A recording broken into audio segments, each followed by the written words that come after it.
ഉദ്ദേശിക്കുന്നത് അത് 1000 അല്ല, അതും വർദ്ധിപ്പിക്കുന്നു. അപ്പോഴും നിങ്ങൾ കണക്കൂട്ടിയിരിക്കും. അപ്പോൾ ചെറുപ്പക്കാർ ഗ്രാജുവേഷൻ പൂർത്തിയാക്കി, അല്ലെങ്കിൽ എഞ്ചിനീയറിംഗ് കോളേജ് കഴിഞ്ഞു, പോളിടെക്നിക് കഴിഞ്ഞു, ITI കഴിഞ്ഞു, ജോലിക്ക് വേണ്ടി ശ്രമിക്കുന്ന ചെറുപ്പക്കാരെ ഏതാണ്ട് 5 ലക്ഷം ഉണ്ട്. ഞങ്ങൾ പറഞ്ഞ ഒരു കാര്യം ചെയ്യാം, അവർക്ക് ജോലിക്ക് തയ്യാറാവാൻ വേണ്ടി കണക്ട് ജോബ് എന്ന പുതിയ ഒരു പരിപാടിയിൽ എല്ലാവർക്കും മാസാമാസം 1000 രൂപ കൊടുക്കാം. നിങ്ങൾ ആലോചിച്ച് നോക്കുക, ഒരു വീട്ടിൽ 2 ആൾക്ക് പെൻഷൻ, കർഷക തൊഴിലാളി പെൻഷൻ, അച്ഛനും അമ്മക്കും എത്രയായി? കൂട്ടി വെക്കും 4000. ഒരു പെണ്ണുങ്ങൾക്ക് ഈ പറഞ്ഞ പോലെ വനിതകൾക്കുള്ള സുരക്ഷാ പെൻഷൻ എത്രയായി? 1000. അപ്പോൾ 5000. അവിടെ തന്നെ ഒരു ചെറുപ്പക്കാരന് MA കഴിഞ്ഞു, അല്ലെങ്കിൽ MSc കഴിഞ്ഞു, അല്ലെങ്കിൽ BA കഴിഞ്ഞു, അപ്പോൾ ജോലിക്ക് വേണ്ടി ശ്രമിക്കുകയാണ്. എത്ര? 1000. എത്രയായി? 6000. 6000 ഉണ്ടായാൽ പട്ടിണി കിടക്കണോ? ആ ചെറുപ്പക്കാരന് ഒരു കൊല്ലം കഴിയുമ്പോഴേക്ക് ജോലിയും കിട്ടിയാൽ 45,000 50,000 രൂപ വീട്ടിൽ വരുമാനമായി. അവിടെ പിന്നെ പാവങ്ങളുണ്ടോ? ഞാൻ ഇത് വെറുതെ പറയുന്നില്ല, പല പത്രക്കാർക്കും മനസ്സിലായില്ല. അവരെന്തൊക്കെ എഴുതിയിട്ടുണ്ട്, ഞാനത് മൈൻഡ് ചെയ്യാറേയില്ല. അവരെന്ത് എഴുതുന്നു എന്നുള്ളത് എന്നെ സംബന്ധിച്ച പ്രശ്നമല്ല. ഞങ്ങൾ നടപ്പിലാക്കാൻ പോകുന്ന വളരെ ശരിയായ ദിശാബോധത്തോട് തന്നെ വ്യക്തമാക്കിയിട്ടുള്ളതാണ് കാര്യം. അപ്പോൾ തൊഴിലില്ലായ്മ പരിഹരിക്കണം. ഇവിടെ തന്നെ ആശാ വർക്കർമാർക്ക് വലിയ പ്രയാസമാണ്. അവർക്ക് ഈ 3-4 മാസത്തിനിടയിൽ ഞങ്ങൾ 2000 രൂപ പ്രഖ്യാപിച്ചു. അധികം 2000. അംഗൻവാടിക്കാർക്ക് 2000 പ്രഖ്യാപിച്ചു. അതുപോലെ തന്നെ ആശാ വർക്കർ ഞാൻ പറഞ്ഞല്ലോ. അതുപോലെ തന്നെ പ്രീ പ്രൈമറി അധ്യാപകർക്ക് 1000 രൂപ പ്രഖ്യാപിച്ചു. പാചക തൊഴിലാളികൾക്ക് ആദ്യം 50 രൂപ പറഞ്ഞു, ഇപ്പോൾ 25 രൂപ വീണ്ടും പ്രഖ്യാപിച്ചു. ഇതെല്ലാം ഈ പാവപ്പെട്ട ജനങ്ങളുടെ ജീവിതം മെച്ചപ്പെടുത്താൻ വേണ്ടിയിട്ടാണ്. പാവങ്ങളില്ലാതാവാൻ, അവരുടെ ജീവിതത്തെ മുന്നോട്ടേക്ക് നയിക്കാൻ, തൊഴിലില്ലായ്മ പരിഹരിക്കാൻ. EMSന്റെ 57 ഗവൺമെന്റിന് ശേഷം 3ാമത്തെ തലമുറയാണ് ഇപ്പോഴത്തെ ചെറുപ്പക്കാരികളും. എല്ലാവരും അഭ്യസ്തവിദ്യരായ യുവതി യുവാക്കളാണ്. ലോകത്തെവിടെയും ഇതുപോലെ വാരിക്കോരി എടുക്കാൻ കഴിയുന്ന അഭ്യസ്തവിദ്യയിലുള്ള നാട് ബീജിംഗും അല്ല, കാലിഫോർണിയയും അല്ല, എന്ന് പറഞ്ഞാൽ ചൈനയും അല്ല, അമേരിക്കയും അല്ല, കേരളമാണ്. കേരളത്തിലാണ് ലോകത്ത് ഏറ്റവും കൂടുതൽ ഉന്നത വിദ്യാഭ്യാസം നേടുന്ന സ്ത്രീകളുള്ള നാട്. അതും കേരളത്തിന് തന്നെയാണ് 1ാം സ്ഥാനം ലോകത്ത്. ഇങ്ങനെ ലോകത്ത് അടയാളപ്പെടുത്താൻ നമുക്ക് ഒരുപാട് കാര്യങ്ങളുണ്ട്. നമുക്കിനി നേരെ മുമ്പോട്ടേക്ക് പോകണം, കുതിക്കണം. കേന്ദ്ര ഗവൺമെൻറ് നമുക്ക് പണം തരുന്നില്ല. നമുക്ക് ആമയും മുട്ടിയാണ് തന്നത്. ആമയും മുട്ടിയോട് നിൽക്കില്ല എന്ന് എല്ലാവർക്കും അറിയാം. ആമ കരക്ക് കയറുന്നതിനെ മുട്ടയിടാൻ വേണ്ടിയിട്ടാണ്. അത് മുട്ടിയിട്ടില്ല, ആമ നേരെ പോകും കടലിലേക്ക്. മുട്ട കുറച്ച് കഴിയുമ്പോൾ വിരിഞ്ഞ് ആ ആമ കുഞ്ഞിയും കടലിലേക്ക് തന്നെ പോകും. നമുക്കൊന്നുമില്ല, ചുരുക്കി പറഞ്ഞാൽ ഒന്നുമില്ല.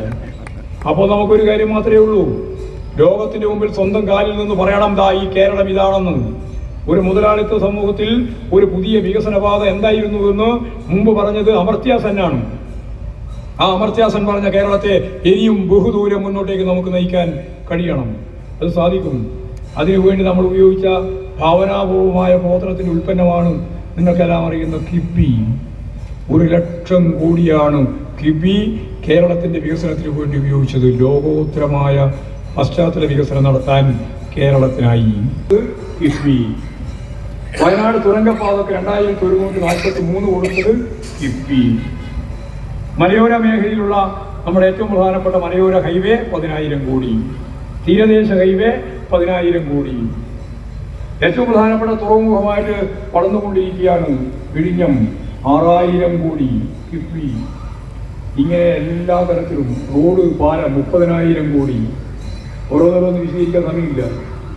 1 ലക്ഷം കോടി ഈ കേരളത്തിലെ നിക്ഷേപമായിട്ട് മാറ്റി ലോകോത്തരമായ ഒരു പശ്ചാത്തല സൗകര്യം വികസിച്ചു.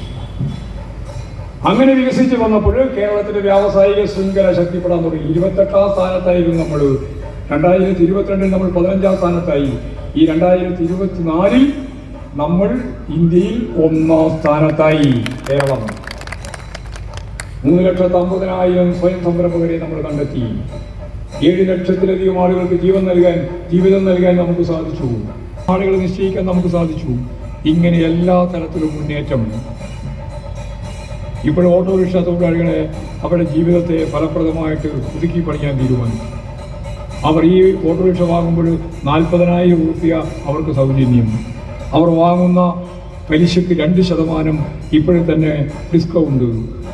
അവരുടെ ക്ഷേമനിധി ഉൾപ്പെടെയുള്ള കാര്യങ്ങൾ വളരെ ഫലപ്രദമാക്കാനുള്ള തീരുമാനം ഓട്ടോറിക്ഷ തൊഴിലാളികൾക്ക്, എല്ലാ വിഭാഗം ജീവനക്കാർക്കും പാവപ്പെട്ടതെന്ന് പറയുന്ന ഈ വിഭാഗത്തിൽപ്പെട്ടവരെ എല്ലാം മുന്നോട്ടേക്ക് നയിക്കാനാണ്. അങ്ങനെ നയിച്ചുകൊണ്ട് മാത്രമേ പാവങ്ങളില്ലാതാവുള്ളൂ. അപ്പോൾ ആ തരത്തിലേക്ക് കേരളത്തെ നയിക്കണം. ഇവിടെ വർഗീയത അരക്കെട്ടുറപ്പിക്കാനാണ് വി ഡി സതീശൻ നാളെ വരുന്നുണ്ട്. ഇവിടെ തന്നെയാണ് പ്രസംഗിക്കുന്നത്. ഞാൻ വി ഡി സതീശനോട് ചോദിക്കുകയാണ്, രാജീവ് ചന്ദ്രശേഖരൻ വർഗീയവാദിയല്ല എന്ന് പറഞ്ഞു, ശരിയോ തെറ്റോ? ഒന്നിക്ക് തെറ്റാന്ന് പറയണം, അല്ലെങ്കിൽ ശരിയോ പറഞ്ഞു പറ. നാളെ രാജീവ് ചന്ദ്രശേഖരൻ കേരളത്തിൻ്റെ BJP പ്രസിഡന്റായപ്പോൾ വി ഡി സതീശൻ പറഞ്ഞു, രാജീവ് ചന്ദ്രശേഖരൻ വർഗീയവാദിയല്ല. പഞ്ചസാര എന്ന് എഴുതിയാലും എഴുതിയില്ലെങ്കിലും എല്ലാം അതിന് മധുരമുണ്ട് എന്ന് പറയുന്നത് പോലെ ഏത് ആൾ പഞ്ചായത്ത് ഇവിടെ പ്രസിഡന്റ് ആയാലും അതിനെല്ലാം വർഗീയത ഉണ്ട് എന്ന് ഉറപ്പല്ലേ? BJPയെ സംബന്ധിച്ച്, RSSനെ സംബന്ധിച്ച്. ജമാഅത്തെ ഇസ്ലാമി വർഗീയതയില്ല എന്നിപ്പോൾ പറയാണ്. മൗദൂദിന്റെ സിദ്ധാന്തം തന്നെയാണ് ഞങ്ങൾ നടപ്പിലാക്കുന്നത് കാരക്കുന്നു. അപ്പോഴും വി ഡി സതീശൻ പറയുന്നത് വർഗീയവാദമല്ല. അപ്പോൾ ഞാൻ ഈ ജാഥയിൽ പറഞ്ഞു, അദ്ദേഹത്തോട് ഞാൻ പറഞ്ഞു, ഇങ്ങനെയാണ് നിങ്ങൾ കോൺഗ്രസ്, ലീഗ്, BJP, ജമാഅത്ത് ഇസ്ലാമി സത്യത്തിൻ്റെ കേരളത്തിൻ്റെ കോർഡിനേറ്ററാണ് വി ഡി സതീശൻ എന്ന പ്രതിപക്ഷ നേതാവ് എന്ന് ഞാൻ പറഞ്ഞു. ഇന്നേ അവരെ നിഷേധിച്ചിട്ടൊന്നുമില്ല. ഞാൻ ഹൈക്കമാൻഡിനോട് ചോദിച്ചു, ജമാഅത്തെ ഇസ്ലാമിയുമായി ചേരുന്നതിൽ നിങ്ങളുടെ അഭിപ്രായം എന്താണ്? പറഞ്ഞിട്ടില്ല. ഞാൻ ലീഗുകാരോട് ചോദിച്ചു, നിങ്ങളുടെ അഭിപ്രായം എന്താണ്? ലീഗും പറയുന്നില്ല. സമസ്തയുടെ പ്രസിഡന്റ് ഇന്നലെ തന്നെ പറഞ്ഞു, അതിന് പ്രമേയം അവർ പാസാക്കി.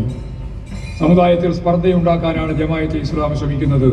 അത് സമുദായത്തിന് ഗുണം ചെയ്യുന്ന ഒന്നല്ല, അവർക്ക് വലിയ സ്വാധീനമില്ല. പറഞ്ഞത് സമസ്ത. AP സുന്നി ഉൾപ്പെടെയുള്ളവർ നേരത്തെ തന്നെ ആ കാര്യം വ്യക്തമാക്കി. എന്നിട്ട് ഞാൻ ലീഗിനോട് ചോദിച്ചത്, നിങ്ങളുടെ നിലപാടെന്താണ്? മതം മാത്രം എന്ന് പറഞ്ഞ ഷാജിയെ പോലുള്ള വർഗീയ നിലപാട് സ്വീകരിക്കുന്ന ആളുകൾ ലീഗിൽ കൂടി വരികയാണ്. ജമാഅത്തെ ഇസ്ലാമിൻ്റെ ഈ വർഗീയ രാഷ്ട്രീയം, അതിൻ്റെ ആശയതലം ലീഗിനെ സ്വാധീനിച്ചുകൊണ്ടിരിക്കുകയാണ്. ഇത് ദൂരവ്യാപകമായ ഫലമുളവാക്കുമെന്ന കാര്യത്തിൽ യാതൊരു സംശയമില്ല. ഞങ്ങൾ ഈ ജില്ലയിലേക്ക് കടന്നു വന്നപ്പോൾ ഒന്നാമത്തെ ദിവസമായിരുന്നു കുഞ്ഞാലിക്കുടിയുടെ മണ്ഡലത്തിലെ സ്വീകരണം.